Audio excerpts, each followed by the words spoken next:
नमस्कार। अमेरिकी banking sector अचानक एक बड़े तूफान की जद में आ गया है। पिछले हफ्ते महज 3 दिन के भीतर अमेरिका के 2 बैंक एसवीबी और सिग्नेचर बैंक धराशायी हो गए।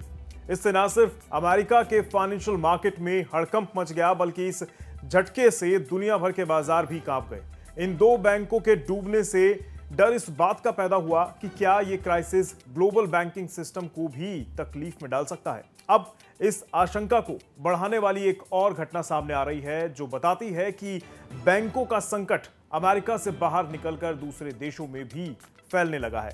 खबर यह है कि एक और दिग्गज बैंक मुश्किल में घिरता नजर आ रहा है। नाम है Credit Suisse. Credit Suisse Switzerland का बैंक है और दुनिया भर में इसका कारोबार है। यह यूरोप के सबसे बड़े बैंकों में शुमार है। क्रेडिट स्विस ने मंगलवार को खुलासा किया है कि उसे अपनी फाइनेंशियल रिपोर्टिंग में मटेरियल वीकनेस दिखाई दी है। इसका मतलब यह है कि बैंक के फाइनेंशियल रिपोर्टिंग में गड़बड़ी हो सकती है। बैंक ने यह भी कहा है कि इसकी वजह से फाइनेंशियल रिजल्ट्स के आंकड़े भी शायद सटीक ना हो। पहले से मुश्किल में चल रही क्रेडिट स्विस के लिए यह नया झटका है, क्योंकि बैंक ने 2022 की अपनी सालाना रिपोर्ट भी देरी से जारी करी थी। क्रेडिट स्विस के सामने ये एक बड़ी चुनौती है।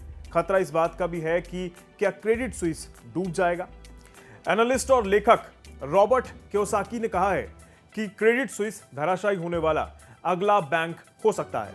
अब इस आशंका को सीरियसली इस वजह से लेना जरूरी है क्योंकि कियोसाकी ने ही 2008 में लेमन ब्रदर्स कोलैप्स की भविष्यवाणी की थी, जो कि सच साबित हुई। और यहां से ही यह सवाल पैदा हो रहा है कि क्या पूरी दुनिया 2008 जैसी क्राइसिस की ओर बढ़ रही है। क्या आपको पता है 2008 की फाइनेंशियल क्राइसिस क्या थी और कैसे पैदा हुई? कैसे अमेरिका के बैंकिंग सेक्टर की मुश्किल पूरी दुनिया के लिए आफत बन गई थी? 2008 के रिसेशन के बारे में जानने के लिए आप कुकू एफएम ऐप पर मौजूद audio book learning from 2008 the great recession को सुन सकते हैं। कुकू एफएम ऐप पर आप बायोग्राफी, बिजनेस, क्राइम और एंटरटेनमेंट से लेकर पॉलिटिक्स तक की तमाम कैटेगरीज की 10,000 से ज्यादा ऑडियो बुक्स सुन सकते हैं। कुकू एफएम ऐप का फायदा यह है कि आप ऑडियो बुक्स को ड्राइविंग, घूमते फिरते या फिर और किसी भी रूप में सुन सकते हैं। अगर आप अभी कुकू एफएम ऐप को डाउनलोड कर सब्सक्राइब करते हैं तो बिजतक व्यूअर्स को पहले महीने के सब्सक्रिप्शन पर 50% की छूट मिलेगी, यानी 99 रुपए का सब्सक्रिप्शन मात्र 49 रुपए में मिल जाएगा।